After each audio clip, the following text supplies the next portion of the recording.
vamos continuar aí, né?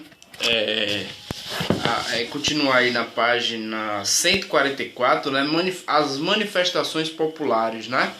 Vamos lá, se liga na leitura e na explicação.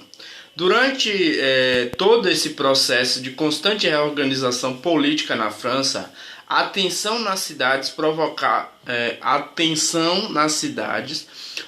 na população reações tanto organizadas quanto espontâneas, ou seja,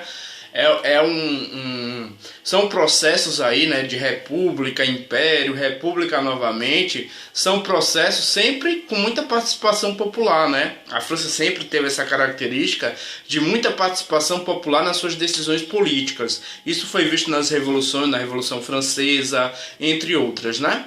Vamos lá. A intensificação era tamanha que levantes locais eclodiam sem um motivo específico, controle ou liderança consensual e constituídos por todo tipo de gente. Tornaram-se rotineiros, mas também ocorreram levantes organizados pelos movimentos operários. Destes, um dos mais importantes foi a Comuna de Paris. Ou seja, a gente vê aqui que durante todo esse processo ocorreram participação popular, né? Algumas participações, alguns movimentos de forma desorganizada, né? Sem um motivo aparente, sem um líder aparente, mas também tivemos movimentos bastante organizados. E um que vai se destacar, que a gente vai falar abaixo aí, é a Comuna de Paris, né? Que foi um movimento organizado principalmente pelos operários e socialistas ali, beleza? Então acompanha aí a Comuna de Paris. Vamos na leitura e observa. Com a queda de Napoleão III e o início da Terceira República, a França passou a combater conflitos internos gerados pelo descontentamento tanto da população como da Guarda Nacional Francesa, fatos que contribuíram para a formação da Comuna de Paris, né? Vamos entender aí o que foi a Comuna de Paris, né?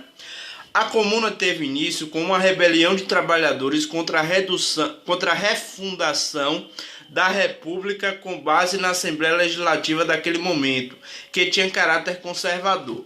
Ou seja, a Comuna, não é que ela não queria a República, ela queria a República. Acho que a Comuna também concordava com essa República, porém ela não concordava com os movimentos conservadores. Essa república era formada por uma Câmara Legislativa bastante conservadora, né? E sempre que você tem uma Câmara Legislativa bastante conservadora, muitos projetos são prejudiciais aos trabalhadores. Então eles não queriam isso. É aí que se monta a Comuna de Paris, né? Então vamos lá. Uma ordem para conter a rebelião foi emitida, mas em 18 de março de 1871, após ser derrotado em combate, o presidente Adolf Thiers, com o exército prussiano que o apoiava, bateu em retirada para Versalhes, e o poder em Paris passou às mãos de um comitê formado por membros da classe trabalhadora. Ou seja, esse movimento mais organizado dos trabalhadores aí, né, eles vão, logicamente, tentar ser combatido pelo presidente, né, Adolf Thiers, né, que era apoiado até mesmo pelo exército prussiano, né, só que ele vai acabar perdendo os trabalhadores vão acabar vencendo, né, o presidente vai se exilar em Marseille, né, e quem vai tomar o poder aí é uma comissão de trabalhadores ali que vai tomar o poder, né? Veja aí, vamos lá, né? Bateu em retirada para Versalhes e o poder passou às mãos de um comitê formado por membros da classe de trabalhadores, comerciantes e da Guarda Nacional, né? Ou seja, comerciantes, trabalhadores e a Guarda Nacional vão se unir aí para montar um governo, né? O comitê convocou em seguida eleições para a constituição do Conselho da Comuna de Paris. Eleito por sufrágio universal, era formado por socialistas de variadas tendências, anarquistas e republicanos radicais. Ou seja, esse movimento, né, vai ter uma votação, né, uma votação para formar um conselho, né? Essa votação é a partir do sufrágio universal, ou seja, todos votam nesse momento e eles vão escolher aí de certa forma uma comissão ali mais socialista, né? com diversas ramificações, socialistas, anarquistas. Lembra que o anarquismo defendia uma sociedade sem governo, o socialismo era uma transição para o comunismo e, por fim, você tinha ali republicanos radicais, ou seja, era um movimento bastante radical, né? Entre as medidas tomadas pelos rebelados estavam a redução da jornada de trabalho, a igualdade entre os sexos, a legalização dos sindicatos, os projetos de autogestão das fábricas, a abolição da pena de morte e separação entre igreja e Estado, e a educação gratuita, laica e compulsória. Ou seja, você tem aí alguns movimentos bastante importantes, né? Diminuição da jornada de trabalho, que era importante, igualdade de gênero entre homem e mulher, coisa que a gente debate muito ainda hoje em dia, né? A legalização dos sindicatos, que nesse período trabalhava de forma ilegal, não era permitido, era clandestino, mas eles queriam legalizar, né? Abolição da pena de morte, que ainda existia na França naquele momento. Então essas são algumas das reivindicações desse novo conselho. Thiers, né, que era o antigo presidente, acompanhado de tropas compostas por franceses e prussianos, bombardeou Paris. O evento ficou conhecido como Semana Sangrenta, 22 a 28 de maio de 1871. Os comunardos, ou seja, a comuna, o conselho, como eram conhecidos os membros da comuna, por problemas na organização de suas defesas, não resistiram.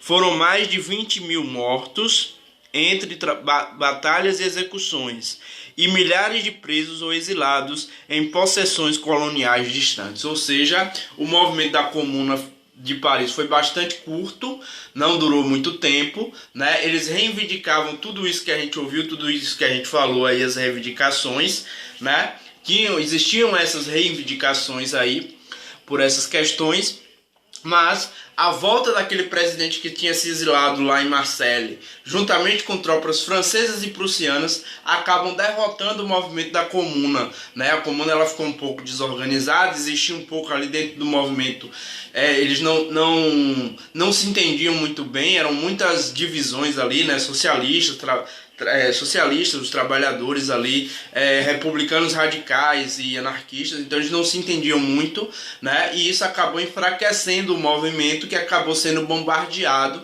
na cidade de Paris, que ficou conhecida como Semana Sangrenta. Foram mais de 20 mil mortos, né? Além de exílios e prisões, né? Foi do dia 22 ao dia 28 de maio de 1871, que é chamada Semana Sangrenta. Isso acabou com o movimento da Comuna de Paris. Outra coisa importante, na página 146, você tem aí as unificações da Itália e da Alemanha. Gente, a Itália e a Alemanha são os últimos países da Europa a se unificar, né?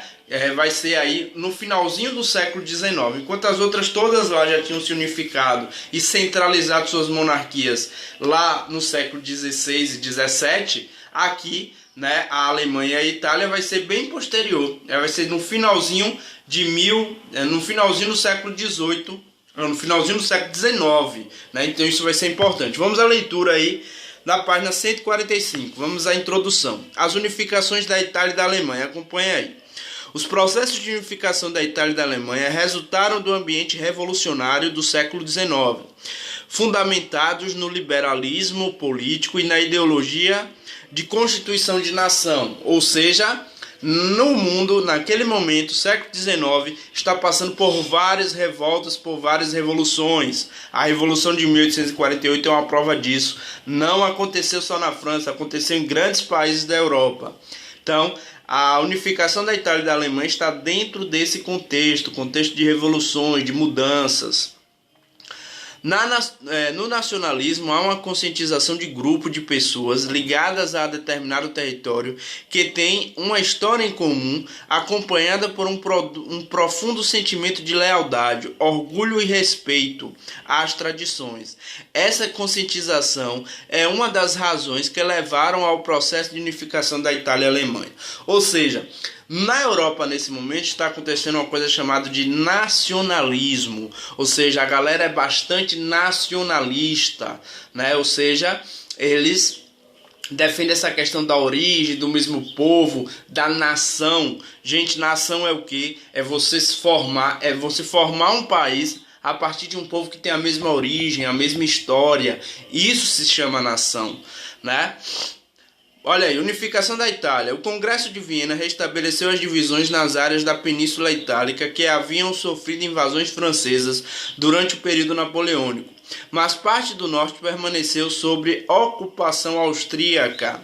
Perceba nesse mapa aí, ó, essa parte mais acima aí, essa parte em laranja aí, ó, é de dominação austríaca.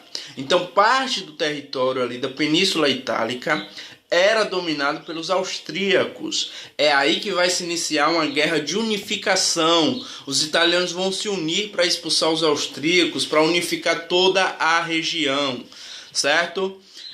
Em reação a essa presença estrangeira, o movimento liberal nacionalista passou a questionar a fragmentação do território em pequenos reinos, principados e ducados.